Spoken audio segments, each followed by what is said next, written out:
welcome back to my YouTube channel. I'm Bryzy and this video has been long awaited. It has been a while and I'm sorry guys, but we've had a few things that have kind of come up and then things kind of get pushed back a bit, so I haven't been able to have a chance to do this video, and it also isn't a weekly video. So if you haven't read the description already, it's about VBA Red and his progress.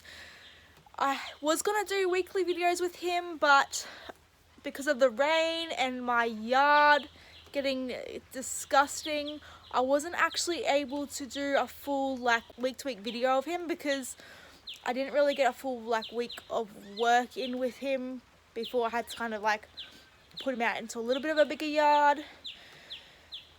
And the rain set in and it's just been pretty gross really. So winter has kind of arrived now and it's autumn.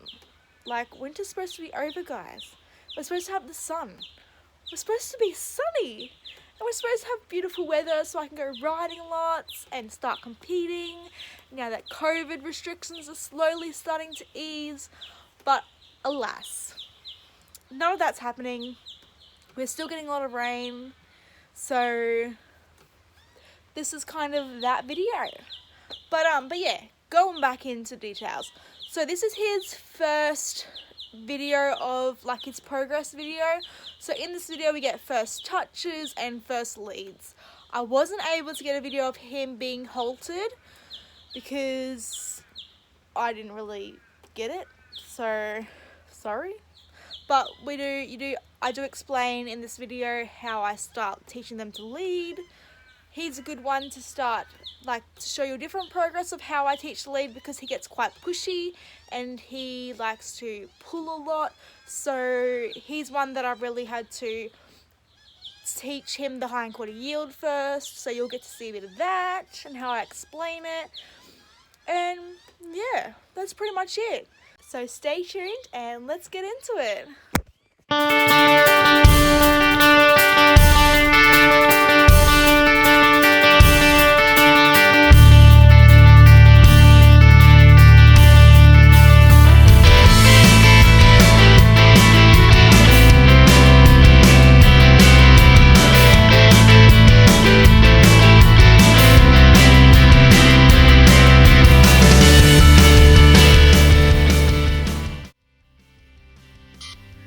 So this video here is I think it's the second session that I worked with Red, because I'd worked with him that day before when he'd first unloaded. I'd just kind of seen what he was like and see whether he would have touched my hand, which he didn't.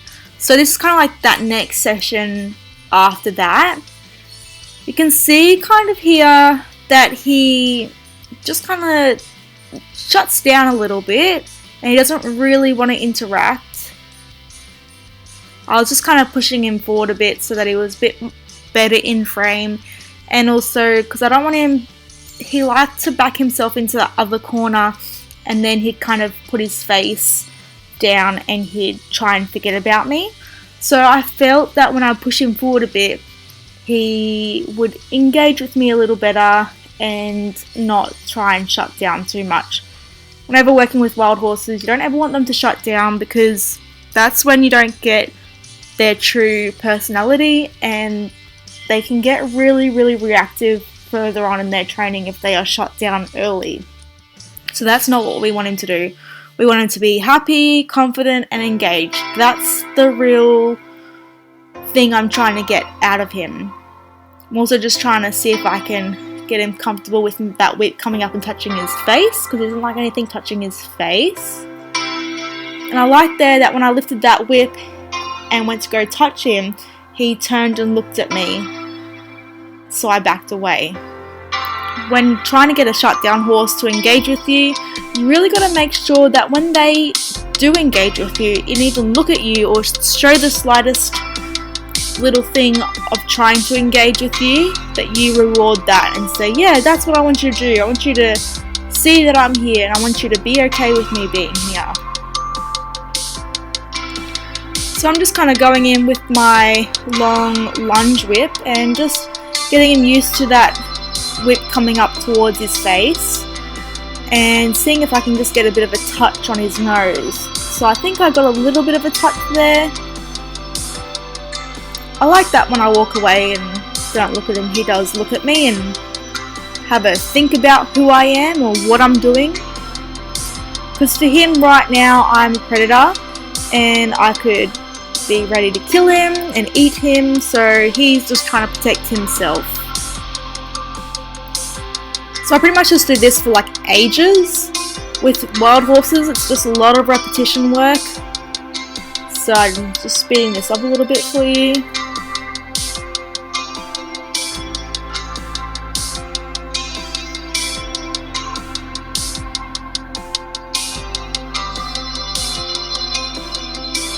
There he kind of backed himself into that corner again, so I just moved him forward a bit, which he'd gotten really good at me touching his bottom and asking him to move forward, so that was kind of cool. He wasn't too scared of me touching his body, but when it came to touching his face or even just trying to get him to sniff the lunge rope, that kind of wasn't a thing that he wanted to do.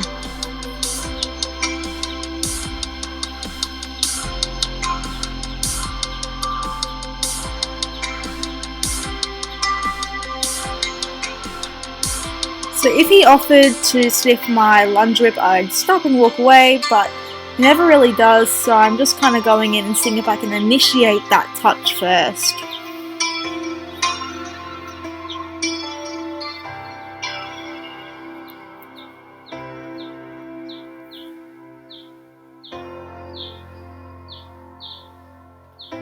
Getting him to move up again, move him forward, which he does pretty well. And there, I think that's the first time that I ever touched him on the wither, and he was super okay with it, like he didn't care at all. So then I kind of thought, well, maybe I'll just change my approach a little bit, because he's kind of okay with me getting quite in his space, but that's also a little bit because he shuts down and he kind of pretends that I'm not there, which is something that I really don't want him to do. I want him to be engaged as much as I can. So I'm just really trying to promote him wanting to engage with me.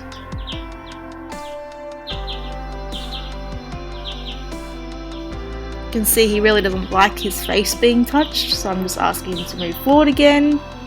Make sure he's not backing into that corner and shutting down.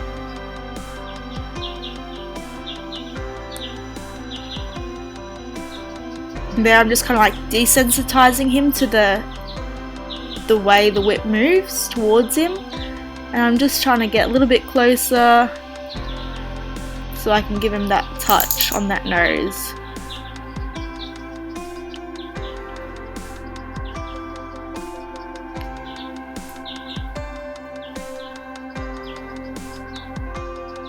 And there I touched him really well and he didn't do his full freak out thing, so I rewarded him for that. I also picked him some grass, hoping that he would want to eat it out of my hand, but that wasn't an option either. He liked the grass in the bucket, but he certainly did not like the grass out of my hand. He thought that was very weird and he did not want any bar of it.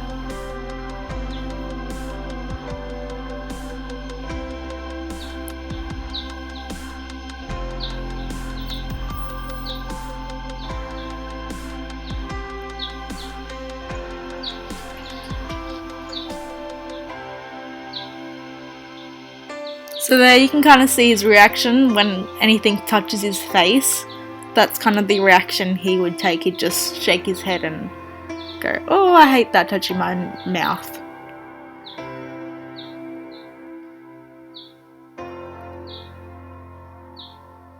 And it's okay if he wants to move off. I'll just follow him.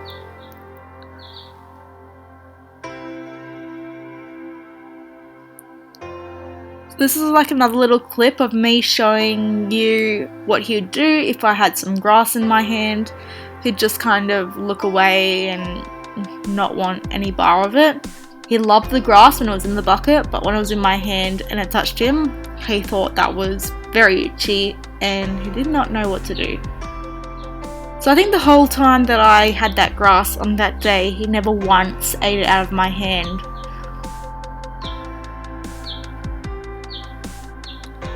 What I did eventually end up doing was, when I was rewarding him, I would back away and let him have a few mouthfuls of the grass out of the bucket. And that also kind of worked as a bit of positive reinforcement.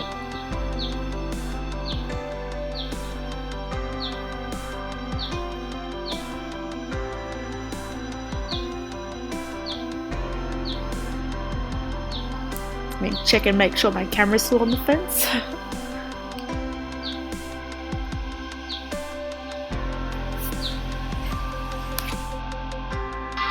So yeah, that's pretty much all we did for that day, was just seeing if he'd eat out my hand, seeing if he would touch the whip, and then just rubbing on him a little bit with the whip on his side, which he did quite well with that. So just a lot of repetition work with him that I was doing, and making sure he was comfortable with me being in his presence.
So this is another day with Red, and I'm just going in with exactly what we were doing the day before, seeing if he'll sniff my whip, and then retreating. And I make sure I do this so that they get a sense of, like, they know what is expected of them already before ever thinking about introducing something new.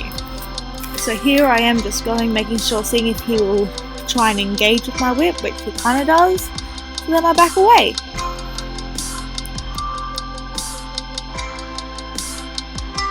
This time I went in and touched his wither,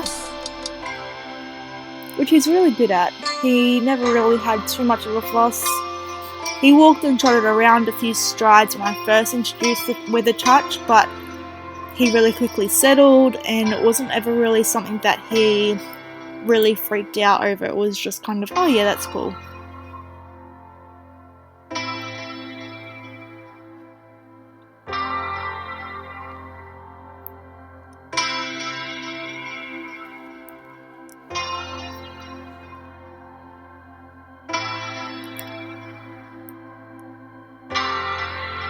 So now I'm just getting a little bit more into his space, making his bubble a little bit smaller, seeing if he'll be okay with me standing a bit closer, because ultimately I want to be able to touch him on the wither and give him a good scratch.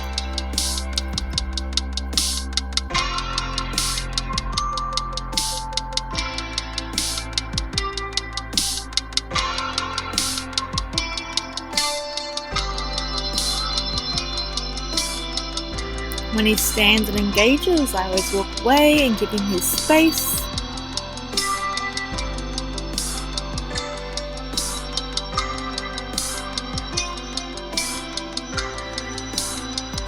Now you can see that I can get really quite close to him and he's not too fussed about it.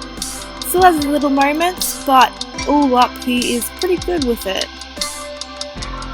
I always also try to make sure that they always have an out so that they don't have to get aggressive towards me. And there we go, we had a first touch. So I just wanted to make sure that he could stand still, and he did really well.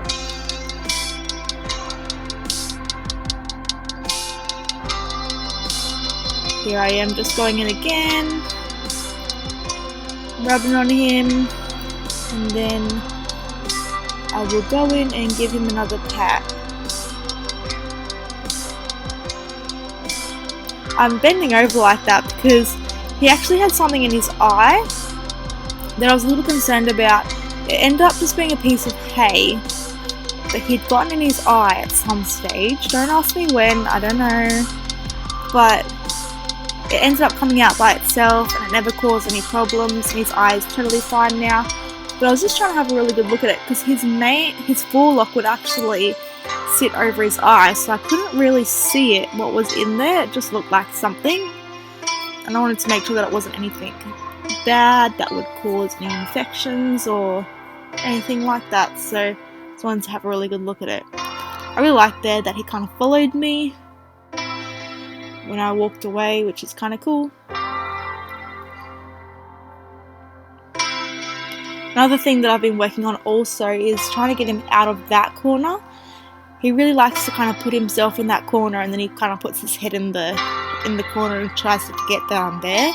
So that's his way of shutting down again. So we're just trying to encourage that doesn't happen. Here he's lifting his leg because the whip is actually touching his leg and annoying him. So I quickly fixed that in a second because I realised why he was doing it. And then I go in and give him a bit of a pat, I think.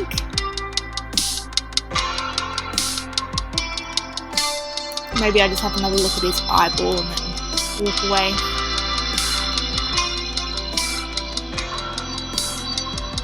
There we go. I'm just trying to really make sure that he is comfortable with me being close with him and not just coping. Because when they just cope with you being there, they can really explode in the future, and I really don't want that to happen. I really want him to acknowledge what's happening and grow from it. And there we have our second touch. I really like that he's licking and chewing right now because he's thinking about it. He's going, hey, she's touching me and she's not hurting me and I'm not dying. I am okay. It does feel funny, but I am okay. And I like that he follows me again, and I walk away. And this is also another day, so I think this is quite a few sessions in now. I can kind of walk up to him pretty easily and give him a good rub and give him a good pat, and he's just getting to that next stage. He never was going to try and offer me his other side, so I'm just getting him used to this side. I can now pat all the way up his neck. I can't touch his head at all. He won't let me touch there. That's the no-go zone. And I can also rub all the way back towards his bottom. So he's getting really good at this.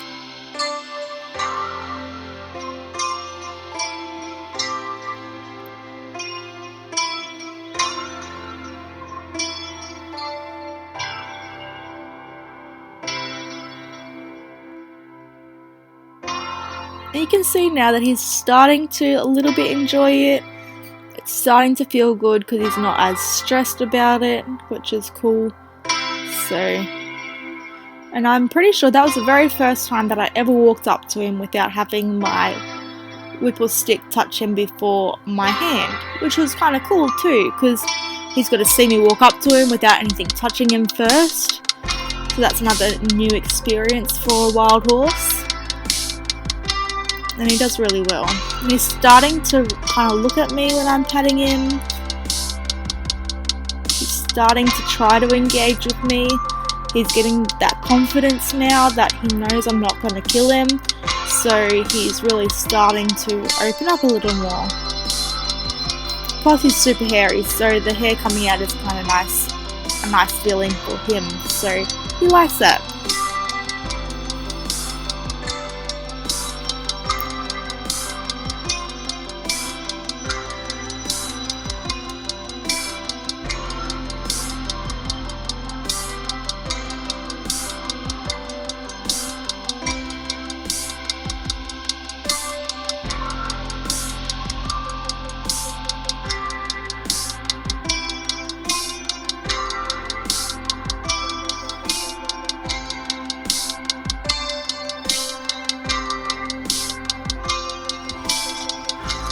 And this is another day as well, and so this session I'd already touched him on the other side that he's comfortable with, and I'm just starting to introduce to touch him, because I'm really wanting to touch him on this side so that I can get a halter on him and do it up.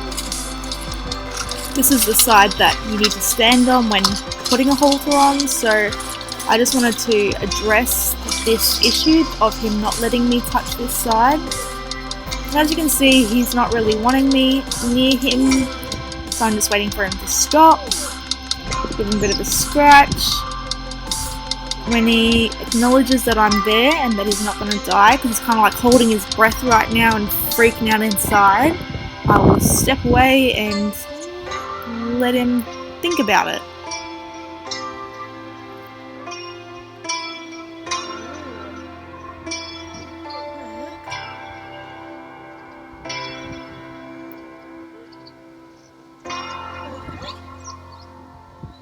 If you look at him, he's kind of taking really short, shallow breaths, so I'm just kind of waiting for him to have a release, and that was the release that I was waiting for. So he started licking and chewing. He wasn't just holding and hoping that I wasn't going to kill him. He actually goes, oh, maybe I'm not going to die, which I really liked. And then what you do once, you've got to do a second time, so I'm just making sure I can go in back in and catch him, or touch him with the stick. So I'm just waiting for him to stop. He tries to give me his good side, his confident side, so I just ask him to give me his other side, and I'm just really waiting for him to stop and think about it instead of just keep running. And then he stops there at his feed bucket. I'm able to get in close to him and give him a good scratch. And he does really well. He's a good boy.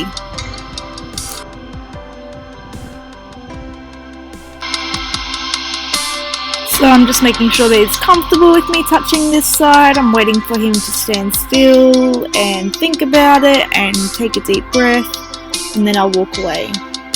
I like that he kind of like kept eating, because a stressed Brumbie won't eat, they'll just kind of freeze and stand still. So I like that he didn't really care about me touching him, and he wanted the last little mouthful.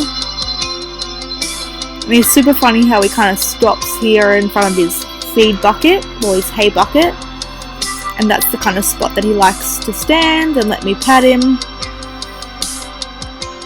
And I can give him a good scratch, which is nice.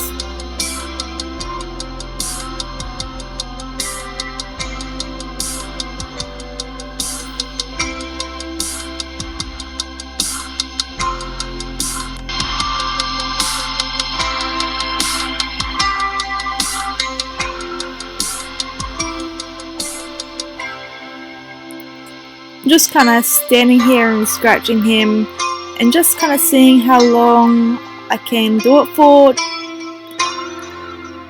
Just trying to progress his confidence a little better and show him that I really am not going to hurt him. So now we've progressed on to, this is a good few sessions later, and he's now got a halter on. I have been working with him for a few weeks now, and I just really could not get a touch on his face. He would not let me touch near his ears, he would not let me touch his jaw. It was a really huge thing for him that I could not touch his face at all. So I'd done a little work with him touching both sides and getting him used to that. And then my crush, I had actually set up and I had put him in it, and I had hold of him that way. I don't normally like haltering them this way, but I just felt we were kind of at a stagnant area. He was confident with me walking up to him both sides and touching him. And to really kind of progress him, I wanted to get a halter on him so I could start leading him and kind of just progress him a little further in his training. So I did decide to end up putting him in the crush and haltering him, which was a huge non-event. He didn't really care at all. He was really good. I could touch him on his neck, and I could actually even touch him on his face when he was in the crush. So that was a really cool little experience for him. He got to see that I could actually touch him and it wasn't going to kill him. Sometimes with horses, even with people, you kind of get to a comfortable level where you're comfortable at, and you kind of really need that push to expand your boundaries of comfort. And sometimes with wild horses or any horse, they kind of just need that little push over the edge to kind of help them. So I felt that it was kind of just the time. He'd had all that experience with getting confident with me, so I really wanted just to speed up the process a little bit, and it worked out really well in the end. So I was quite happy that I did decide to put him in the crush and get the halter on him. So this is kind of how I'm just teaching him to lead. He is kind of a pushy horse, and he would pull me around a little bit when I first put the lead rope on. So I really wanted to make sure that he could hindquarter yield and move away from me, and move his bottom away from me and yield his forequarters. And I'm just trying to see if I can get him to move up the fence line by moving those front feet. So whenever you're teaching a horse to lead, you want to go from side to side and not pull straight on. Because if you just pull straight on, they will just stand there and look at you and go, what on earth are you doing? So it's a lot easier to get a horse to move from side to side, and then they will eventually take a few steps forward like that, which was cool. So you can see me just going from side to side, getting him off balance a little bit, and then he'd eventually take a few steps forward, and then I'd reward that a little bit.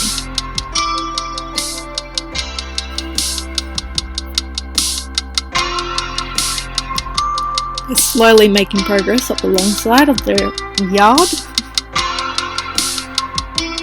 He's a bit of a stubborn boy where if he doesn't really want to do something, he will try and get out of it.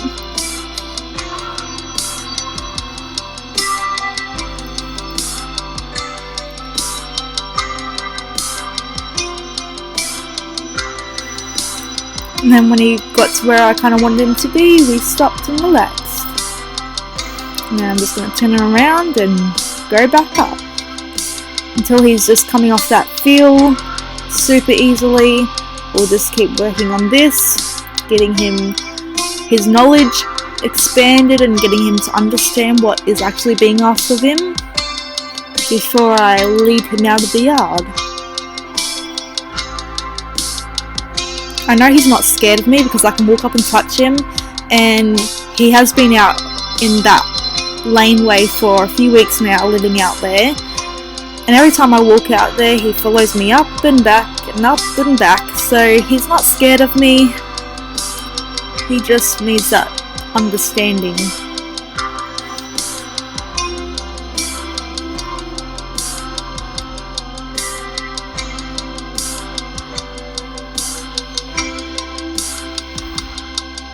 I really like that he did a few forward steps.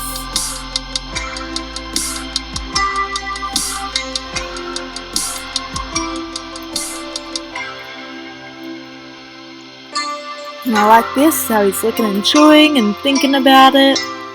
and he did really well.